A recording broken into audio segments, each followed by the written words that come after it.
Hello. હા sir દેખાય છે. આજે આપણે ખૂબ મહત્વનો ટોપિક લેવાના છે કે જેમાં જે પણ સ્ટુડન્ટ્સ છે, આજે જે સ્ટુડન્ટ્સ છે એની આખી કેરિયર બદલાઈ જવાની છે, લાઈફ બદલાઈ જવાની છે. કેમ કે આજે જે ટોપિક આપણે લઈ રહ્યા છે કે એમાં આપણે એન્જિનિયરિંગ શા માટે કરીએ છીએ? Why do we study diploma in computer engineering? What do we learn in diploma in computer engineering? Mugging up or skills? એટલે આપણે ગોખવાનું છે કે સ્કિલ ડેવલપ કરવાની છે, તે આપણે સમજવાનું છે. આપણે શું કરીએ છીએ કે ડિપ્લોમા કરીએ છીએ, પણ પછી એ ડિપ્લોમાનો આપણને ફાયદો થતો નથી. તો એમાંથી જે સ્કિલ ડેવલપ થાય છે આપણી, એ સ્કિલને પ્રોગ્રામ આઉટકમ કહીએ છીએ. આઉટકમ એટલે શું કે ભાઈ આપણી અંદર આવડત કઈ ડેવલપ થઈ. આપણે કહીએ છીએ ને કે ભણેલા છે પણ ગણેલા નથી. તો જે ગણેલા છે તે ખરેખર સાચા ડિપ્લોમા એન્જિનિયર છે. તે લોકો ગણેલા સ્ટુડન્ટ છે, ભણેલા નથી. ભણેલા હોય એટલે ડિગ્રી હોય એને ભણેલા કહેવાય, અને ગણેલા એટલે કે એને એકચ્યુઅલી ડિગ્રી કર્યા પછી આવડતું પણ હોય. તો હવે બીજું શું છે કે આજે જે સ્કિલની વાત કરીએ છીએ, તો એ સ્કિલ નક્કી કોણે કરી કે ભાઈ ડિપ્લોમામાં કઈ સ્કિલ હોવી જોઈએ? તો આખી દુનિયામાં એક વોશિંગ્ટન એકોર્ડ કરીને એક ઇન્સ્ટિટ્યૂટ છે, જે ભારત સરકારે એ ઇન્સ્ટિટ્યૂટના જે બેન્ચમાર્ક છે, એના જે સ્ટાન્ડર્ડ છે તેને એક્સેપ્ટ કર્યા છે કે ભાઈ વોશિંગ્ટન એકોર્ડ એટલે કે આપણો જે સ્ટુડન્ટ છે, ડિપ્લોમા હોય કે ડિગ્રીનો સ્ટુડન્ટ હોય, તો એ સ્ટુડન્ટ જે છે ઇન્ટરનેશનલ સ્ટાન્ડર્ડનો હોવો જોઈએ. તો ઇન્ટરનેશનલ સ્ટાન્ડર્ડ છે તે વોશિંગ્ટન એકોર્ડ છે કે એ લોકોએ પ્રોગ્રામિંગની જે પ્રોગ્રામ એટલે કે એન્જિનિયરિંગ પ્રોગ્રામની અંદર આઉટકમ એટલે કે 7 સ્કિલ નક્કી કરી છે. તો 7 સ્કિલ કઈ છે તો આપણે જોઈએ. તો પહેલી સ્કિલ છે કે basic discipline and scientific knowledge. પછી બીજી સ્કિલ છે પ્રોબ્લેમ એનાલિસિસ. ત્રીજી સ્કિલ છે design and development of solution. ચોથી સ્કિલ છે engineering tools, experimentation and testing. Fifth skill is engineering practice for society, sustainability and environment. Sixth skill is project management. Seventh skill is lifelong learning. And 2 skills are specific to computer engineering. See, all these 7 skills, PO1, PO2, PO3, PO4, PO5, PO6 and PO7 are common to all engineering branch. Suppose if you go to mechanical branch, or if you go to civil branch or electrical branch or any branch, then we have all these skill common. So an engineer should know some basic skill, that are 7 skills that are called PO1 to PO7. And in diploma computer engineering or degree computer engineering, we have 2 main skills. So what should a diploma computer engineer know? So PSO1, that is plan, design, develop, test and maintain a software solution and database system. And second PSO2 is troubleshoot computer hardware, design and maintain computer network. તો એને સાદી ભાષામાં કહીએ તો computer એન્જિનિયરને software PSO1 એટલે software આવડવું જોઈએ, અને PSO2 એટલે કે હાર્ડવેર આવડવું જોઈએ. તો એની ડેફિનેશન ના આવડવી જોઈએ, પણ પ્રેક્ટિકલી આપણને સોફ્ટવેર બનાવતા આવડવું જોઈએ, કે હાર્ડવેર બનાવતા આવડવું જોઈએ. આપણે મોબાઈલ વાપરતા આવડે એવું નહીં, પણ મોબાઈલ બનાવતા આવડવું જોઈએ, આપણને કોમ્પ્યુટર બનાવતા આવડવું જોઈએ. તો એ આપણી બેઝિક 2 સ્કિલ છે કોમ્પ્યુટર એન્જિનિયરિંગની. અને એન્જિનિયરિંગની 7 સ્કિલ છે, તે 7 સ્કિલ આપણે સમજવાની કોશિશ કરીએ. જો આ સ્કિલ તમે ડેવલપ કરશો તો આફ્ટર ડુઈંગ ધીસ, આજે એટલે આ સ્કિલનું લેક્ચર જે લોકો નથી એટેન્ડ કરતા અત્યારે, એમને કઈ લોસ થવાનું નથી, પણ જે તમે એટેન્ડ કરો છો તો તમારું એક વિઝન ખુલશે કે after doing this computer engineering what skill you will develop. તો we will be a good engineer. તો આપણે એક સારા હ્યુમન બીઈંગ બનવાનું છે અને સારા એન્જિનિયર બનવાનું છે. તો પહેલી સ્કિલ આપણે લઈએ. તો ફર્સ્ટ સ્કિલ ઇઝ, અગર જો આખો ક્લાસ હોત તો અત્યારે આપણે ટેકનિકલ વધારે લેતા, પણ આપણે અત્યારે ઓછા સ્ટુડન્ટ છે, તો એના માટે આ બહુ જ ઇમ્પોર્ટન્ટ વસ્તુ છે તે લઈ રહ્યા છે. First skill is basic and discipline specific knowledge. Means you should be able to apply knowledge of basic mathematics, science and engineering fundamentals and engineering specialization to solve the engineering problems. આ પહેલી skill છે. What is the meaning of this? કે suppose તમને 5 subject આયા છે semester 1 માં, 5 subject આયા છે સેમેસ્ટર 2 માં અને 5 સબ્જેક્ટ આવે છે અત્યારે સેમેસ્ટર 3 માં. તો you have learned 15 subjects in 3 semesters. તો એનું જે બેઝિક અને ડિસિપ્લિન સ્પેસિફિક નોલેજ તમને હોવું જોઈએ. તો ડિસિપ્લિન સ્પેસિફિક નોલેજ શું છે કે સપોઝ સી પ્રોગ્રામિંગ છે તો એમાં પ્રોસિજરલ પ્રોગ્રામિંગ કેવી રીતે થાય, સીપી અને એસસીપી માં, પછી C++ માં ઓબ્જેક્ટ ઓરિએન્ટેડ પ્રોગ્રામિંગ કેવી રીતે થાય, DBMS માં ડેટાબેઝ પ્રોગ્રામિંગ કેવી રીતે થાય, તો MALP છે એમાં માઇક્રો પ્રોસેસર નું કોડિંગ કેવી રીતે થાય, ડેટા સ્ટ્રક્ચર છે તો એમાં આલ્ગોરિધમ્સ કેવી રીતે બનાવી શકાય. તો આ જે બધા જે સબ્જેક્ટ છે તેનું નોલેજ તમે એપ્લાય કરી શકો. મેથેમેટિક્સ જે શીખ્યા છો તમે એનું નોલેજ તમે એપ્લાય કરી શકો, સાયન્સ શીખ્યા એનું નોલેજ તમે એપ્લાય કરી શકો અને ધીરે ધીરે તમે એન્જિનિયરિંગ સ્પેશિયલાઇઝેશન કે એ દિશામાં ટુ સોલ્વ એન્જિનિયરિંગ પ્રોબ્લેમ્સ. એટલે આપણે શું કરવાનું છે કે પ્રોબ્લેમ સોલ્વર બનવાનું છે. ઘણા લોકો પ્રોબ્લેમ ઊભા કરનારા હોય છે, જ્યારે એન્જિનિયર હોય છે they are problem solvers. So this is the first skill. એટલે તમારે after doing diploma or after doing this 3 semester you should have some skill of PO1, basic discipline specific knowledge. Second skill is problem analysis.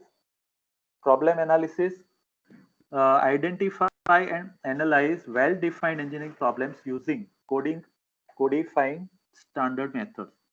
તો આનો meaning શું છે કે suppose આપણે DBMS નું example લઈએ તો શું કરવાનું છે આપણે કે identify and analyse well defined engineering problems. તમે એક એન્જિનિયરિંગ પ્રોબ્લેમ લીધો કે ભાઈ કેશ બુક બનાવી છે કે સ્ટુડન્ટ માટેની ઇન્ફોર્મેશન સિસ્ટમ બનાવવાની છે, તો પછી મેં શું કર્યું કે એને આઈડેન્ટિફાઈ કરીને એનાલાઇઝ કર્યું કે ભાઈ આની અંદર આપણે કેવો રિપોર્ટ આવશે, કે ભાઈ શું કામ કરવાનું છે કે લેફ્ટ સાઈડમાં મારે ઇન્કમ કેશ બુક બનાવું છું, લેફ્ટ સાઈડમાં ઇન્કમના ડિટેલ્સ રાખવાની છે, રાઈટ સાઈડમાં એક્સપેન્સની ડિટેલ રાખવાની છે અને ક્લોઝિંગ બેલેન્સ કાઉન્ટ કરવાનું છે.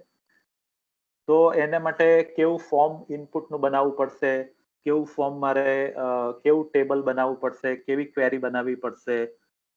તો that is called problem analysis. Problem એક આપણી પાસે છે કે ભાઈ કેશ બુકનું સોફ્ટવેર બનાવવું છે કે સ્ટુડન્ટ ઇન્ફોર્મેશન સિસ્ટમનું સોફ્ટવેર બનાવવું છે, તો એક પ્રોબ્લેમ છે. તો એ પ્રોબ્લેમનું એનાલિસિસ આપણે કરવું જોઈએ અને using codified standard methods. Codified standard methods એટલે કે ભાઈ DBMS માં આપણે બનાવીએ છીએ તો in DBMS it is defined, કે means how you will develop software, you will develop some form, you will develop some queries, you will prepare some menus, you will prepare some reports and you will prepare a software project in some standard methods. So that is called codifying standards. તો second skill એટલે પહેલી skill આપણે જોઈ ગયા basic and discipline specific knowledge હોવું જોઈએ. Second skill is problem analysis. એટલે આપણે પ્રોબ્લેમ ઊભા કરનારા ના હોવા જોઈએ પણ પ્રોબ્લેમનું એનાલિસિસ કરનારા હોવા જોઈએ. That is PO2. આજે ગણપતિ વિસર્જન છે તો ગણેશ ભગવાન છે તે વિઘ્નહર્તા છે. વિઘ્નહર્તાનો મતલબ છે કે પ્રોબ્લેમને સોલ્વ કરે છે. વિઘ્ન કરતા નથી. ઘણા લોકો વિઘ્ન કરતા હોય, મીન્સ પ્રોબ્લેમ ઊભો કરવા વાળા હોય. તો એન્જિનિયર હોય એ શું હોય, પ્રોબ્લેમ સોલ્વ કરવા વાળા હોય. થર્ડ સ્કિલ જે છે that is design and development of solutions. Means મેં વાત કરી કે કેશ બુકનું મારે એક સોફ્ટવેર બનાવવું હતું કે પછી સ્ટુડન્ટ ઇન્ફોર્મેશન સિસ્ટમ બનાવી હતી, તો મેં એનું સોલ્યુશન ને ડિઝાઇન કર્યું અને ડેવલપ કર્યું. So how that will be done? Design solution for well defined technical problems. કે well defined technical problems એટલે આપણે અત્યારે શાની વાત કરીએ છીએ, ધારો કે C++ માં આપણે કોઈ પ્રોગ્રામ્સ બનાવીએ છીએ કે DBMS માં કોઈ ક્વેરીઓ બનાવીએ છીએ, તો જે બધા વેલ ડિફાઇન્ડ ટેકનિકલ પ્રોબ્લેમ્સ કહેવાય કે જેની મદદથી આપણે જૂના જે પ્રોબ્લેમ્સ છે તેને સોલ્વ કઈ રીતે કરવા એ શીખીએ છીએ. and assist with the design of systems, components or processes to meet the specific needs. Means કે જ્યારે આપણે સોલ્યુશન બનાવવું હોય તો આપણે શું કરવું પડે કે એની સિસ્ટમ ડિઝાઇન કરવી પડે અને એ સિસ્ટમના જે કમ્પોનન્ટ્સ છે એ ધારો કે મેં વાત કરી કે કેશ બુક બનાવી તો એના કમ્પોનન્ટ શું હતા તો એનું કેશ બુકનું ટ્રાન્ઝેક્શનનું ટેબલ હતું. બીજું કમ્પોનન્ટ શું હતું ક્વેરી હતી. બરાબર. ત્રીજું કમ્પોનન્ટ શું હતું તો કે ઇનપુટનું ફોર્મ હતું. ચોથું કમ્પોનન્ટ શું હતું કે રિપોર્ટ્સ હતા. પાંચમું કમ્પોનન્ટ શું હતું કે મેનુસ હતા. તો આ બધા કમ્પોનન્ટ્સ છે. ઓર પ્રોસેસીસ ધારો કે મેં સ્ટુડન્ટ ઇન્ફોર્મેશન સિસ્ટમ બનાવી તો એમાં પ્રોસેસીસ કઈ હતી તો કે ભાઈ સેમેસ્ટર સ્ટાર્ટ થાય then students has to pay fees. Second, student has to attend the class. So to attend the class we should have student muster. Then after attending the class there is a test, mid test. So for mid test we have to use supervisor reports and blank mark sheets. After the mid test exam, if there is some backlog of students, then we are doing another test that is called remedial. So these are the processes to meet the specifying needs. તો આપણે જે student information system બનાવી તો એમાં આપણે semester start થાય છે તેમાં સ્ટુડન્ટ ફી ભરે છે, ક્લાસ અટેન્ડ કરે છે, મિડ ટેસ્ટ આપે છે, પછી રેમેડિયલ આપે છે, પછી ટર્મ વર્ક સબમિટ કરે છે. તો આ બધી પ્રોસેસને આપણે એરેન્જ કરીને એના માટે I have developed several tables, several queries, several input forms and several reports. And most important is menu to operate the whole software, that is called design and development of solutions. જુઓ મિત્રો, આ જે આપણે skill જોઈ રહ્યા છે કે જેમાં આપણે માથું દુખાવાનું નથી, પણ જે આ સ્કિલ જો આપણામાં હશે તો આપણે એન્જિનિયર થઈએ કે હું તો કહું કે આ બધી જે સ્કિલ છે તો arts, commerce, science, pharmacy, medical બધામાં આની આ જ સ્કિલ ટીચ કરવામાં આવે છે. એટલે ગવર્મેન્ટે ડિસાઇડ કર્યું છે કે આ બધી સ્કિલ સ્ટુડન્ટ્સની અંદર ડેવલપ થવી જોઈએ. Then you can become a good graduate or good diploma or good engineer. The third skill we will take. Third skill is using engineering tools, experimentation and testing. So apply modern engineering tools and appropriate techniques to conduct the standard test and measurements. So what are the tools we have used during this diploma? In C language, we have used C compiler. In ACP, we have used C compiler. In MALP, we are using assembler or MASM, or in C++, we are using C++ compiler. In DBMS, we are using Oracle or Microsoft Access. We are using several apps for doing that. So you should know P4, program outcome 4 is the fourth skill. You should know how to use engineering tools, how to do experimentation and how to do testing. તો મારું કહેવાનું એ છે કે engineering છે એમાં મગઅપ કરવાનું નથી, ગોખવાનું નથી, પણ you should have some practical knowledge to use engineering tools. Then you should do practical experimentation and you should do practical testing. Before giving software to any customer, we have to test it. So fourth skill is to do some test on, to do some practical and testing. Fifth skill, engineering practice for society, sustainability and environment. Apply appropriate technology in context of society, sustainability, environment and ethical practices. હવે આ પાંચમી skill શું છે આપણે સમજવાની કોશિશ કરીએ.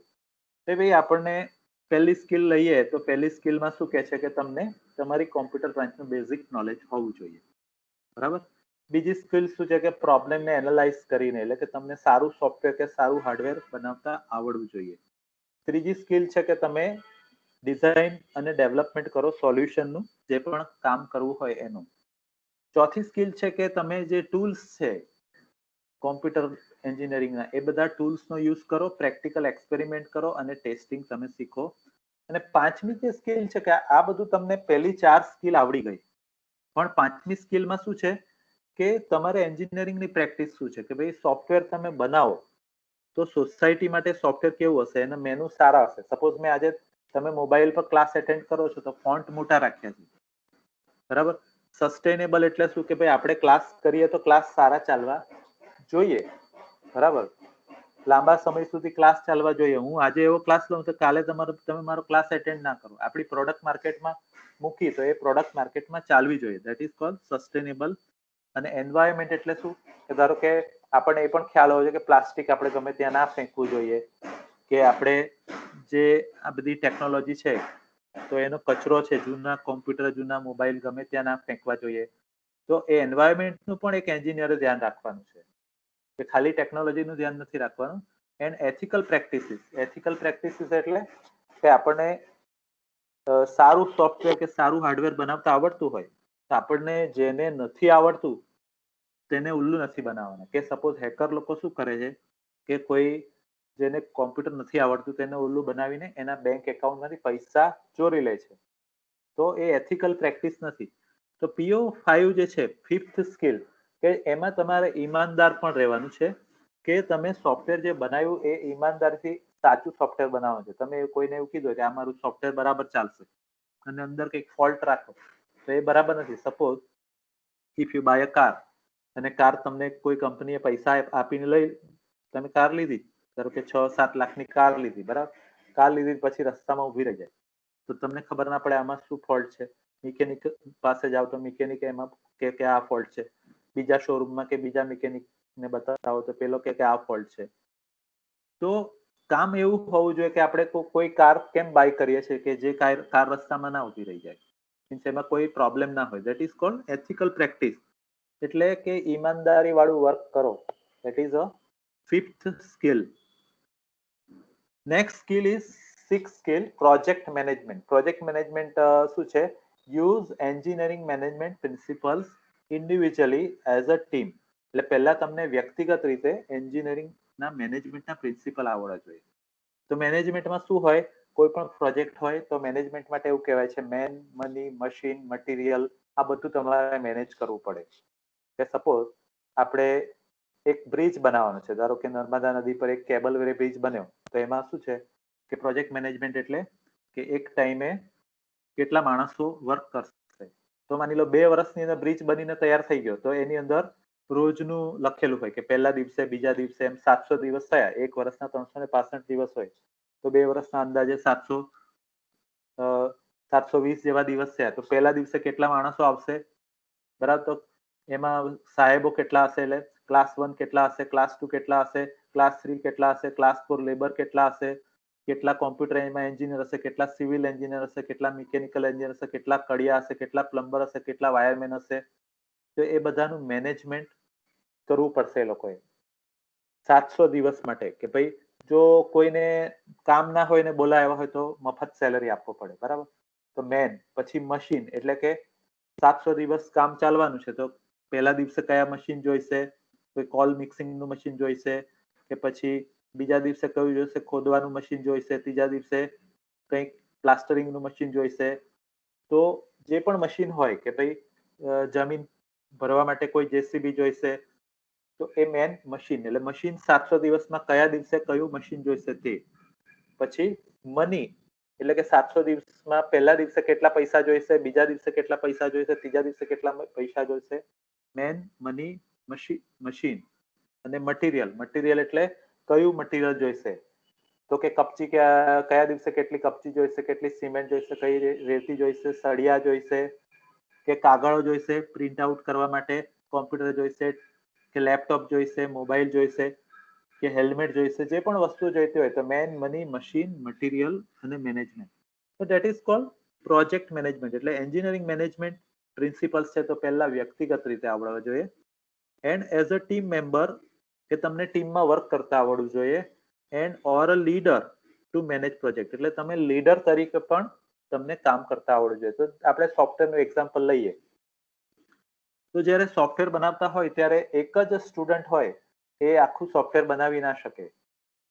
તો ઘણા બધા સ્ટુડન્ટ ભેગા થઈને પ્રોજેક્ટ બનાવે ત્યારે બને છે. ઇન્ડસ્ટ્રીમાં શું હોય કે એક પ્રોજેક્ટ ઉપર 15 જણા કામ કરતા હોય, તો 15 જણા છે એને ઇન્ડિવિજ્યુઅલી આવડવું જોઈએ પોતાનું કામ. બીજું કે ટીમ મેમ્બર, એટલે કે બીજા ટીમ મેમ્બર્સ છે એની સાથે ડીલ કઈ રીતે કરવું, તો ઝઘડો થાય, માથાકૂટ થાય, બરાબર, કે તે આ કામ નથી કર્યું, કે કોઈ માંદો પડી જાય, કે કોઈ થોડો ડલ હોય, ઉત્સાહી ના હોય, તો એ બધાની સાથે કામ કેવી રીતે કરવું, રિલેશન કેવી રીતે ડેવલપ કરવા, એ બધું ટીમ મેમ્બર તરીકે આવડવું જોઈએ. બીજું કે લીડર, કે ભાઈ સોફ્ટવેર બનાવવાની 15 જણની ટીમ છે, તો 15 જણનો જે લીડર છે તે શું કરશે કે આખો પ્રોજેક્ટ લીડર જે છે તે નક્કી કરશે. તો લીડર એની ટીમમાં કેવા માણસો રાખશે, સારા માણસો રાખશે. બરાબર, કે સોફ્ટવેર બનાવવાનું છે કે હાર્ડવેર બનાવવાનું છે, લીડર કેવા વ્યક્તિને રાખશે કે જેમને આવડતું હોય, મેન. બરાબર, તો કોને લેશે, આપણા ક્લાસમાંથી કોને લેશે કે જે લોકો સિન્સિયરલી પ્રેક્ટિસ કરે છે, જે લોકો સિન્સિયરલી શીખે છે, તેને લેશે. પ્લેસમેન્ટ ઘણા છોકરાઓનું થતું નથી અને ઘણા છોકરાઓનું થઈ જાય છે. કારણ શું છે કે જે લોકો એક સારા ટીમ મેમ્બર તરીકે, સારા સોફ્ટવેર કે હાર્ડવેર એન્જિનિયર તરીકે કામ કરવા તૈયાર છે, એનું પ્લેસમેન્ટ થાય છે. અને જે લોકો આપણે જે ટ્રેનિંગ આપે છે, ટ્રેન થતા નથી, કોચેબલ નથી, તો એનું આપણે પ્લેસમેન્ટ થઈ શકતું નથી. તો લીડર શું કહે છે, લીડર પોતાની ટીમ બનાવશે. જે 15 છોકરાઓ હશે તો 15 સ્ટુડન્ટ કે જે એના ટીમ મેમ્બર છે સારામાં સારા લેશે, મેન. પછી મની, એટલે ફાઇનાન્સ જે છે તે લીડર છે તે કેવી રીતે ફાઇનાન્સ કરવું, કોની જોડે પાર્ટનરશિપ કરવી, કસ્ટમર જોડેથી પૈસા કેવી રીતે કઢાવવા અને બેંકમાંથી લોન કેવી રીતે લેવી, એ બધું લીડર કરશે. અને મેન મની. પછી મશીન, કે ભાઈ આપણે સોફ્ટવેર બનાવવાની આપણી કંપની હોય તો એમાં આપણે કેવા લેપટોપ કે કેવા કોમ્પ્યુટરની જરૂર પડશે, કેવા પ્રિન્ટર, સ્કેનર, આ બધાની જરૂર પડશે, કે ટાઈપના મોબાઈલની જરૂર પડશે, તો એ બધું લીડર નક્કી કરશે. અને મેન મની, મશીન, મટીરિયલ, અને ક્યારે આપણે કેટલું પ્રિન્ટ આઉટ કાઢવાની માટે કેટલા કાગળો જોઈએ છે, કે બીજું કેટલું મટીરિયલ જોઈએ છે, માઉસ કેટલા જોઈએ છે, કે આપણે ઇન્ટરનેટ કેટલી સ્પીડ વાળું જોઈએ છે. તો જે લીડર છે તેને આખો પ્રોજેક્ટ મેનેજ કરવો પડશે અને ઇફેક્ટિવલી, એટલે શું, effectively communicate about well defined engineering activities.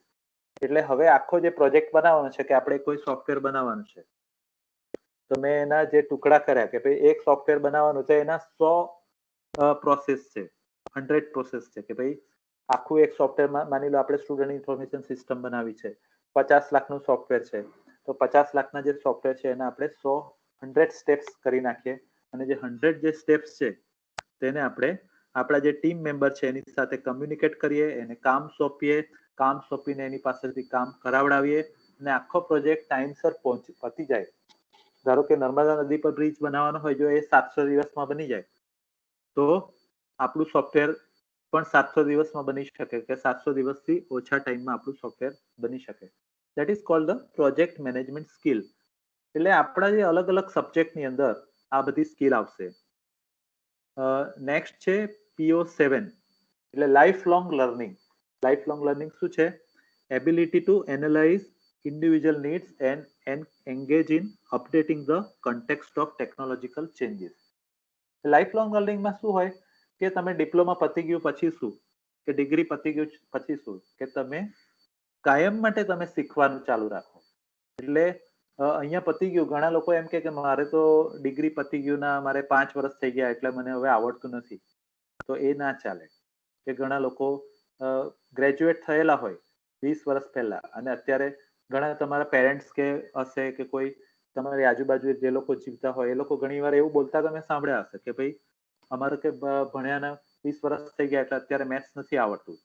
પણ that is not life long learning. કે તમે જે મેથ્સ ભણ્યા હોય, કે તમે જે પ્રોગ્રામિંગ ભણ્યા હોય, એ તમને લાઈફ લોંગ આવડવું જોઈએ. તો that is a 7th skill, ability to analyse individual need. એટલે આપણે હવે આપણી શું જરૂરિયાત છે તેને એનાલાઇઝ કરવાનું છે, અને engage in updating in the context of technological changes. એટલે આપણે શું કરવાનું કે જેમ જેમ નવી ટેકનોલોજી આવશે તેમ અપડેટ કરતા જવાનું છે.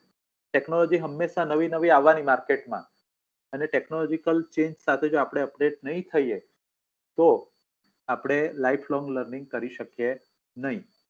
ત્યાર પછી 2 સ્કિલ જે આપણે પહેલા જોઈ ગયા, કે PSO1 એટલે આપણને શું આવડવું જોઈએ as a computer engineer, plan, design, develop, test and maintain a software solution and database system.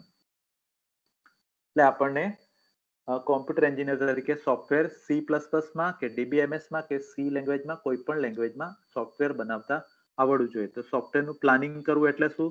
તો જે આપણે પ્રોજેક્ટ મેનેજમેન્ટની વાત કરી કે ભાઈ એમાં સોફ્ટવેર બનાવવાના જે 100 સ્ટેપ આવતા હશે તો 100 સ્ટેપના ટુકડા કરવાના. પછી ડિઝાઇન એટલે શું? તો આપણે એની પહેલા પેપર પર ડિઝાઇન કરવાની. ધારો કે બ્રિજ બનાવે નર્મદા ઉપર, તો પહેલા એને કાગળ પર ડિઝાઇન કરે કે કોમ્પ્યુટર પર ડિઝાઇન કરે, અને પછી પહેલા બધું ટેસ્ટિંગ કરી દે કે ભાઈ નર્મદામાં અત્યારે ફૂલ પાણી આવી ગયું છે, ત્યાં 35-36 ફૂટ નું વોટર લેવલ ક્રોસ કરી ગયું. ડેમ બનાવ્યો તો ડેમની ડિઝાઇન કેવી એ લોકોએ બનાવી હશે કે ડેમમાં આટલું બધું પાણી ભરાય તો પણ ડેમ તૂટતો નથી. તો દેટ ઇઝ કોલ્ડ ડિઝાઇન. ત્યાર પછી આવશે ડેવલપ. ડિઝાઇન કર્યા પછી એને એકચ્યુઅલમાં ડેમ છે તો પહેલા કાગળ પર ડેવલપ કરે. આજથી 35 વર્ષ પહેલા એ લોકોએ ડેમ બનાવ્યો છે. તો પહેલા કાગળ પર પેપર પર ડેવલપ કર્યો, ડિઝાઇન કર્યો, પછી ડેવલપ એટલે એકચ્યુઅલમાં એ ડેમને કન્સ્ટ્રક્શન કર્યું, અને પછી એનું ટેસ્ટિંગ કર્યું કે ભાઈ આ ડેમ તૂટી જાય તો શું થાય, બરાબર. નર્મદા ડેમ તૂટી જાય તો કેટલા બધા સિટી ડૂબી જાય, બરાબર. તો એનું ટેસ્ટિંગ પરફેક્ટ કર્યા પછી જ એ ડેમને ઓપરેટ કરવામાં આવે. એવી રીતે આપણું સોફ્ટવેર છે તો સોફ્ટવેરમાં પણ ટેસ્ટિંગ કરીને કસ્ટમરને એવું એરર વાળું સોફ્ટવેર આપણે આપવાનું નથી. તો બીજું છે PSO2, trouble shoot computer hardware, design and maintain computer network. એટલે હાર્ડવેરમાં આપણને કોઈ ફોલ્ટ આવે તો એ આવડવું જોઈએ, હાર્ડવેર નવું બનાવવાનું તો આપણે ડિઝાઇન કરતા આવડવું જોઈએ, અને કોમ્પ્યુટર નેટવર્કિંગનું જ્ઞાન હોવું જોઈએ કે આપણે ત્યાં કોલેજમાં નેટવર્ક છે કે આપણે જ્યાં ઓફિસમાં કોમ્પ્યુટર નેટવર્ક હશે તો એ આપણને મેન્ટેન કરતા આવડવું જોઈએ. તો આ બે કોમ્પ્યુટર એન્જિનિયરિંગની બેઝિક સ્કિલ છે. અને એન્જિનિયરિંગની સ્કિલ ફરીથી આપણે રિપીટ કરીએ છીએ. લેક્ચર મેં સ્ટાર્ટ કર્યું એમાં કે આપણે why we are becoming engineer, કે એન્જિનિયર શું કરવા બની રહ્યા છે, કે ડિપ્લોમા કોમ્પ્યુટર એન્જિનિયરિંગ શું કરવા કરી રહ્યા છે. તો મગિંગ અપ માટે નથી કરી રહ્યા, આપણે સ્કિલ્સ ડેવલપ કરવા માટે કરી રહ્યા. આજે મેં તમને કીધી એ બધી સ્કિલ તમને આવડી ગઈ ધારો કે, તો એનો કોઈ મતલબ નથી. એ સ્કિલ પ્રેક્ટિકલી તમારા હૃદયમાં ઉતરવી જાય, તમને લાઈફમાં કરતા આવડી જાય. તો પહેલી સ્કિલ છે PO1 basic and discipline specific knowledge. Second skill છે પ્રોબ્લેમ એનાલિસિસ. થર્ડ સ્કિલ છે design development of solution. Fourth PO is engineering tools. Hina cut कर,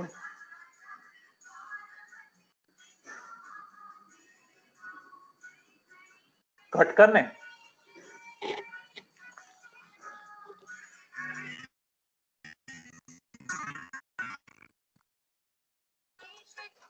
हेलो सॉरी, कॉल आवे ने એટલે પછી ઇન્ટરનેટ કટ થઈ જાય એટલા માટે. ચોથી સ્કિલ છે PO4 engineering tools experimentation and testing. PO5 engineering practice for society sustainability and environment. PO6 is project management. જો પ્રોજેક્ટ મેનેજર તમે બનશો તો તમને ખૂબ સારો સેલરી મળશે. અને સાતમી સ્કિલ છે લાઈફ લોંગ લર્નિંગ. ત્યાર પછી બે સ્કિલ આવે છે PSO1 અને PSO2. PSO1 એટલે કે સોફ્ટવેર બનાવતા આવડવું જોઈએ, PSO2 એટલે હાર્ડવેર બનાવતા આવડવું જોઈએ.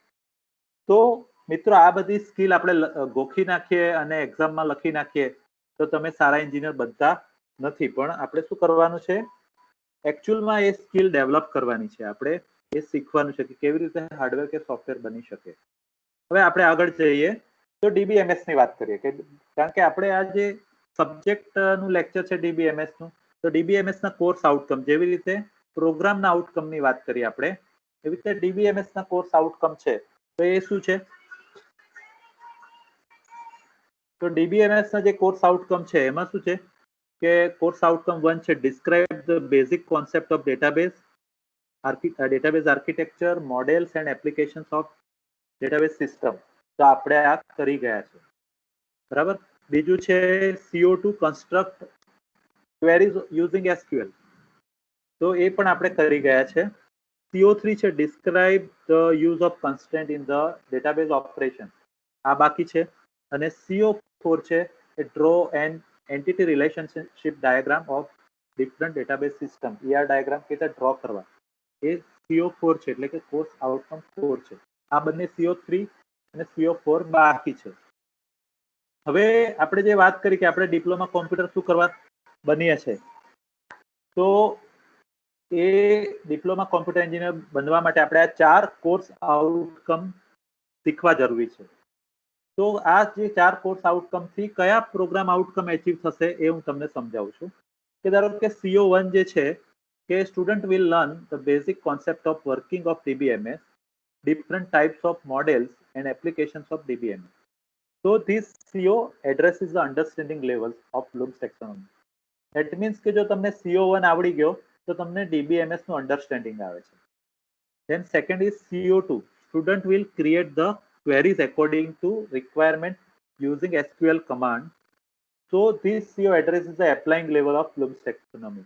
એટલે SQL query જો તમને CO2 માં આવડી ગઈ તો તમે કે તમારું જે નોલેજ છે એપ્લાય કરી શકો, એપ્લિકેશન કરી શકો અને તમે કંઈક સોફ્ટવેર બનાવી શકો. તો એના માટે આ કોર્સ આઉટકમ છે. થર્ડ સીઓ જે છે કે જેમાં કન્સ્ટ્રેન્ટની વાત છે. Student will learn the basic concept of constraint used in DBMS operation. So this CO addresses the understanding level of Bloom's taxonomy. એટલે આ જે ત્રીજો સીઓ જે છે કન્સ્ટ્રેન્ટનો તે અન્ડરસ્ટેન્ડિંગ લેવલ છે.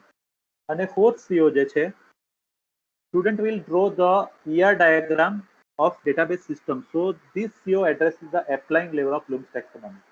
એટલે કે હવે તમે ER diagram ડ્રો કરતા થશો કે કોઈ સોફ્ટવેર છે તેને ડિઝાઇન કરશો તો તમને એપ્લાઇંગ લેવલ આવશે. તો હવે જે આપણે આ 7 સ્કિલ જે જોઈ ગયા, 7 સ્કિલ એન્જિનિયરિંગની છે અને 2 સ્કિલ કોમ્પ્યુટર એન્જિનિયરિંગની છે. તો એ 7 સ્કિલ કેવી રીતે આ 4 CO થી અટેન્ડ થશે તે આપણે 4 જે DBMS ના કોર્સ આઉટકમ છે તેનાથી કેવી રીતે એચીવ થશે તે સમજવાની કોશિશ કરીએ. કે CO1 જે છે તે PO2 એટલે કે પ્રોબ્લેમ એનાલિસિસ શીખવાડે છે, બરાબર. અને સબસ્ટેન્શિયલી 3 એટલે કે એનું હાઈ રિલેવન્સ છે. As the CO deals with describing the basic concept of database, database architecture, database model and application of database system. CO2 જે છે construct queries using SQL.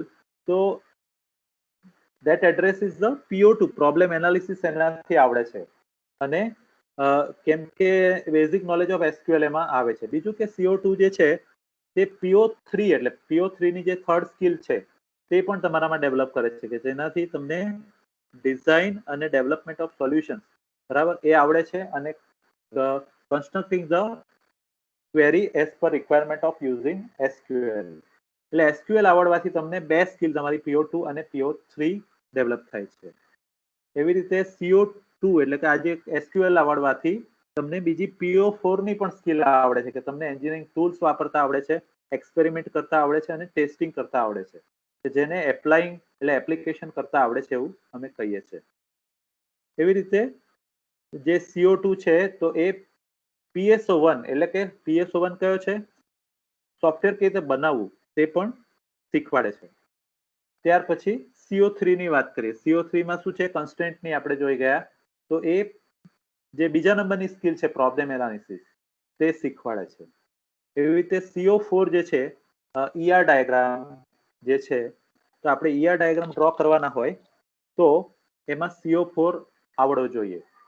એટલે એનાથી શું થશે તમને કે PO2 એટલે કે પ્રોબ્લેમ એનાલિસિસ નામની જે સ્કિલ છે તે તમારામાં ડેવલપ થશે. બીજી સ્કિલ છે કે design and development of solution A develop થશે.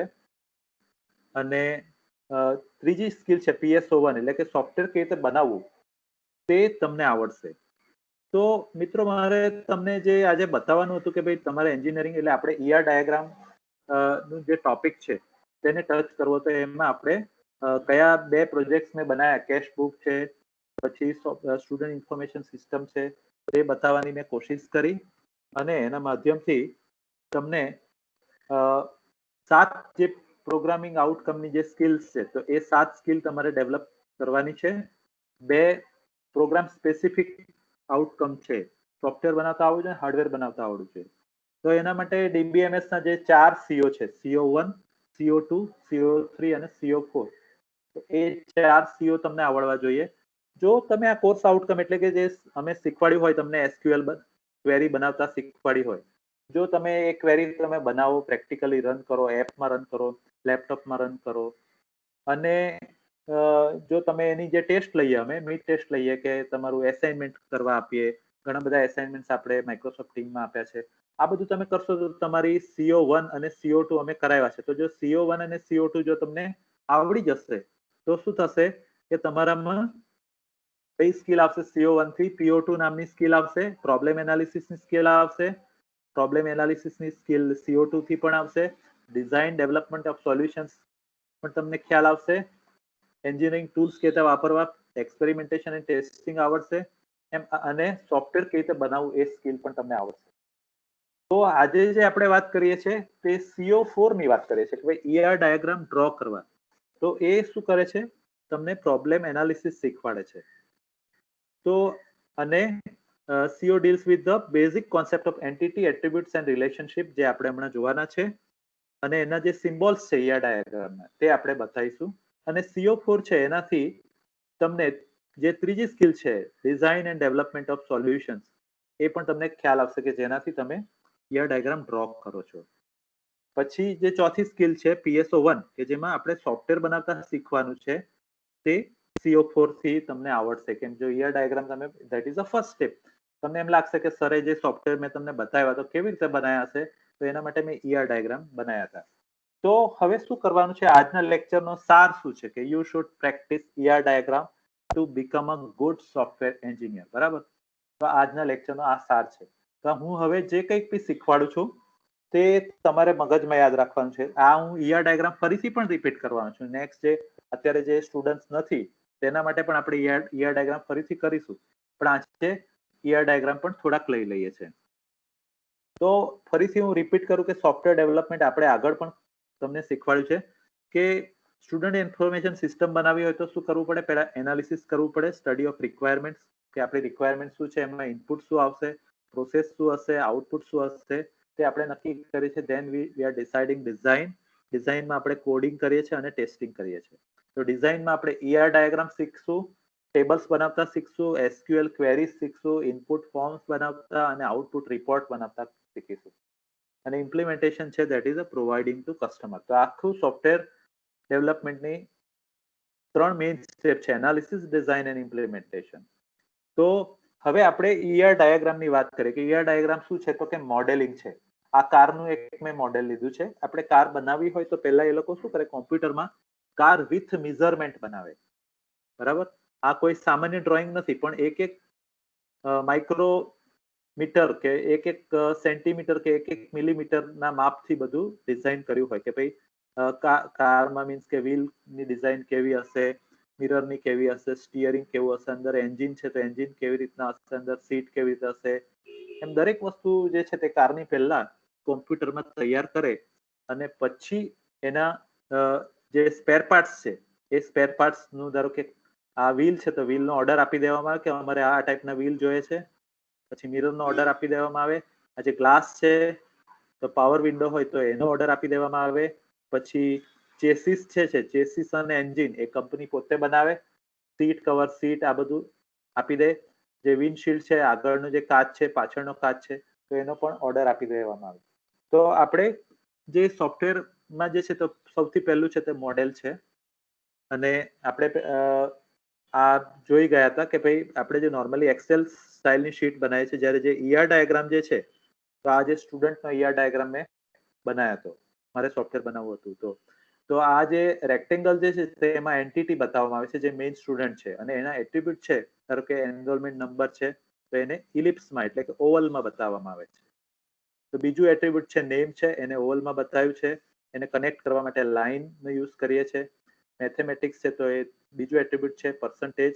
પછી સાયન્સ અને અહીંયા ટોટલ, આ બધા એટ્રીબ્યુટ્સ છે. ત્યાર પછી આપણે ડેટાબેઝ સ્ટાઇલની શીટ બનાવવાની વાત કરી હતી કે મેથ, સાયન્સ અને ઇંગ્લિશના સબ્જેક્ટ જે છે તેનું ફિલ્ડ અલગ ના રાખવાનું હોય, પણ એક જ ફિલ્ડમાં લઈ લેવાના હોય. કારણ કે સબ્જેક્ટ તો કોઈ વાર 3 હોય, કોઈ વાર 5 હોય. તો સબ્જેક્ટ નામની કોલમ આપણે રાખી છે અને સબ્જેક્ટની અંદર મેથ, સાયન્સ, ઇંગ્લિશ આપણે એન્ટ્રી કરી છે. તો એનું ER ડાયાગ્રામ આ ટાઈપનો બનશે કે સ્ટુડન્ટ છે તો સ્ટુડન્ટનું ફિલ્ડ આપશે ENR નંબર, નેમ, સબ્જેક્ટ અને માર્ક્સ. તો આ તમારે આજનું જે લેક્ચર છે કે મેં તમને PO, program outcome, course outcome આ બધું કેમ બતાવ્યું કે તમે આ હવે સિન્સિયરલી કરશો એટલા માટે બતાવ્યું છે કે ડેટાબેઝ સ્ટાઇલની શીટ બનાવવાની છે અને આ ER ડાયાગ્રામ આપણે બનાવવાનો છે. આ લેક્ચર હું YouTube પર મૂકીશ. આજે તમારે એસાઇનમેન્ટમાં શું કરવાનું છે કે હું તમને થોડા તમે જે ટેબલ્સ બનાવ્યા છે પહેલા જે SQL ક્વેરીના, તો એના ER ડાયાગ્રામ તમારે કમસે કમ 5 ER ડાયાગ્રામ આજે બનાવીને એસાઇનમેન્ટમાં અપલોડ કરવાના છે. ત્યાર પછી એન્ટિટી શું છે? તો કે એન્ટિટી ધારો કે સ્ટુડન્ટ છે તો એ કોઈક વસ્તુ છે, કોઈ વ્યક્તિ છે, ધેટ ઇઝ કોલ્ડ એન્ટિટી, જેને આપણે C++ માં ઓબ્જેક્ટ્સ કહીએ છીએ અને DBMS માં એને એન્ટિટી કહીએ છીએ. તો એના એટ્રીબ્યુટ્સ કયા છે? તો એના ફીચર્સ. એટ્રીબ્યુટ્સ એટલે તો કે નેમ, સબ્જેક્ટ અને માર્ક્સ, તો એના એ એટ્રીબ્યુટ છે. બરાબર, આ સ્ટુડન્ટ એન્ટિટી છે, એનરોલમેન્ટ નંબર, નેમ, સબ્જેક્ટ અને માર્ક્સ, તો એ એના ફીચર્સ છે. આગળ આપણે જઈએ તો entity are represented by means of rectangles, એટલે જે રેક્ટેંગલ્સ છે તે એન્ટિટી છે. Rectangles are named with the entity set, તે રિપ્રેઝન્ટ. એટલે આપણે સ્ટુડન્ટ છે, ટીચર છે, પ્રોજેક્ટ છે, એમ ઘણી બધી એન્ટિટી આવે. એટલે મેં આ આઇકોન લીધું છે, એન્ટિટી એટલે કોઈ વસ્તુ હોય એના માટે. બીજું, what is entity? Entity is a real world object, either animate or inanimate, એટલે સજીવ અથવા નિર્જીવ કોઈ વસ્તુ છે તેને આપણે એન્ટિટી કહીએ છીએ. ધેટ કેન બી ઇઝીલી આઈડેન્ટિફાયેબલ, કે જેને આપણે ઓળખી શકીએ. જે કે સ્ટુડન્ટ છે, બરાબર, લેક્ચરર છે, પ્રિન્સિપલ છે, તો આપણે ઓળખી શકીએ છીએ. For example, in school database, students, teachers, classes and courses are offered can be considered as entities. તો એ આપણે અલગ અલગ એન્ટિટી છે. All these entities have some attributes or properties or features that give them their identity. તો attributes શું છે તે આપણે જોઈ ગયા. Attributes are the properties of entities. તો they are represented by ellipse or oval. તો સ્ટુડન્ટ જે છે તે એન્ટિટી છે અને નેમ, રોલ નંબર અને બર્થ ડેટ છે તે એના એટ્રીબ્યુટ્સ છે. હવે આટલું આપણે આજે કર્યું છે અને હું અહીંયા અટકું છું. નેક્સ્ટ લેક્ચરમાં આપણે વધારે ડિટેલમાં જઈશું. કોઈ સ્ટુડન્ટને કોઈ ક્વેશ્ચન હોય તો તમે પૂછી શકો છો.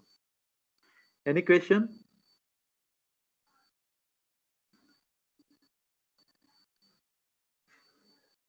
કોઈને આજે આપણે જે ડિસ્કશન કર્યું એમાં કોઈ ક્વેશ્ચન્સ છે?